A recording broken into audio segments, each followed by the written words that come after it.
Welcome to the month of July, Scorpio. This month, you will have a large focus on new experiences in your partnerships. For some of you, that means getting married. For others of you, you might find yourself getting engaged. And still, there are some of you Scorpio rising people who might find yourself wanting to separate from a partnership that you are involved in at this time. Okay. But whatever it is, a lot of Scorpio rising people are going to have some new experiences related to partnerships. And why do I say that? Well, on the 5th, we have the sun in Cancer in a sextile to Uranus. And Uranus is in the area of your life that deals with partnerships. So you might find that you are welcoming new experiences in your partnership area. And remember, Uranus is a planet of surprise. So you might have some unexpected happenings related to partnerships this month. Okay, now there is an opposition you need to be aware of.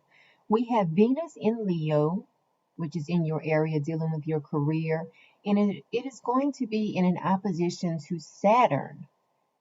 So there's going to be an opposition between your career and your home and your family life. And that is going to happen around the 6th of this month. Okay. Now, on the 8th, we have a square going on between Venus and Uranus. So for you, this square is happening in between your career area of your life and your partnerships.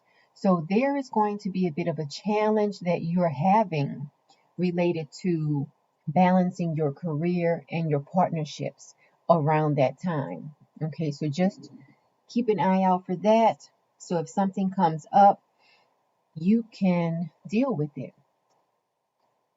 The energy of when Venus is in a square to Uranus, it is a very impulsive energy. So you might find yourself acting on an impulse related to your career. Meanwhile, your partner is like sitting on the sidelines watching you do all of this. Or it could be vice versa. You might act on impulse related to your partnerships and your career is put on the back burner. So this square is going to affect a lot of Scorpio people. Okay. You might also find yourself being forceful with your partner around this time. So just watch out for that. Now, moving on to the next week, the week of July 11th, we have Venus in a conjunction to Mars. They are both going to be in your area of your life dealing with your career. Okay, so this is an overall feeling of balance. So around the 13th, you're going to feel a sense of balance related to your career. So that's really great.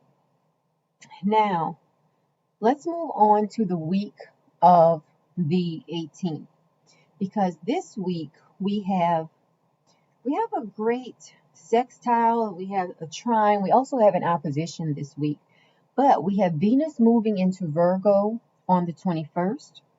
As of the 22nd, we have the sun moving into Leo. And so the sun is moving into Leo in your area dealing with your career. So there are some really good things in the workings for you related to your career this month, Scorpio. Now, also on the 22nd, you might find yourself overdoing something. So let's look at that. We have Venus in Virgo in your area that can deal with friends and networking. And it is in opposition to Jupiter in Pisces. So you might find yourself overdoing something related to a creative project you're working on. You might overdo something related to technology or networking, like you just might go overboard trying to do too much and contact too many people around that time. This is an energy where you will find yourself overdoing something. Okay. And this is happening on the 22nd. Now, on the 23rd, we have the full moon in Aquarius at 1 degree. And I'm mentioning the degrees because this is July. So July, we have a full moon in Aquarius, and we will also have a full moon in Aquarius in August. So what's happening is that every sign has 30 degrees. So the full moon in Aquarius, the one that's happening in July, it will be at 1 degree. Okay, so the full moon in August is going to be at 29 degrees.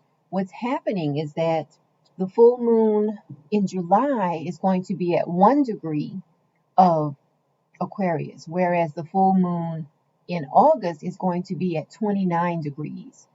So you see, one is at the beginning and the other one is at the end.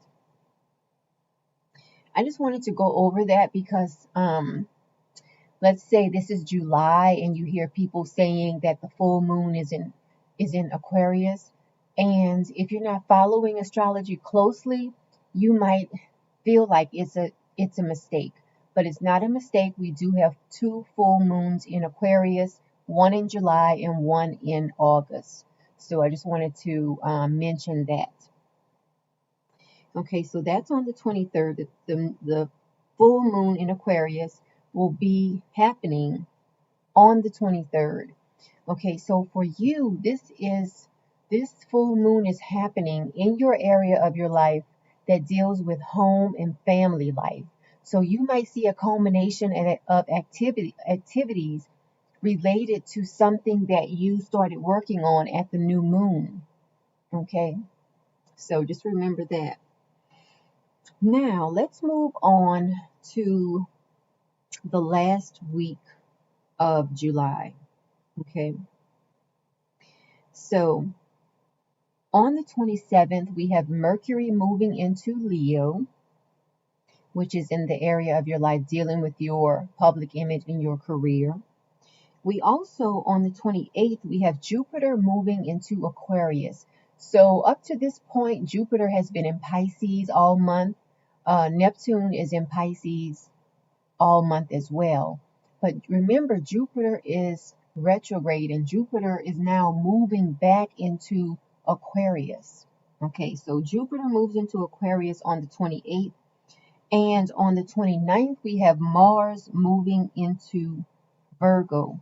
But before Mars moves into Virgo, Mars has an opposition with Jupiter.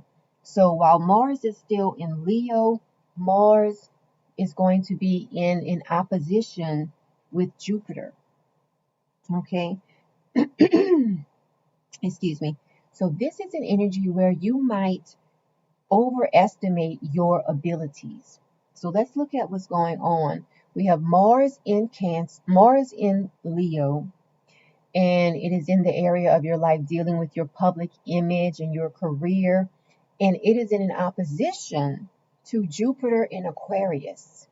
Okay, and so Jupiter at this point is in the area of your life dealing with home and family. And remember, Jupiter wants to expand wherever he's located. So there's going to be an energy of you overestimating your abilities related to public image and home, or related to your career and your family. There's going to be a bit of you overestimating your abilities around that time. So just keep that in mind. Now, if you would like to have a private personal reading, you can visit my website, Metaphysical Moonlighters, and book a reading there. Also, please like this video, share the video, and subscribe to the channel. I definitely appreciate it. And so that's everything I have for you this month, and I hope you have a wonderful, wonderful month. And thank you so much for watching the video up to this point.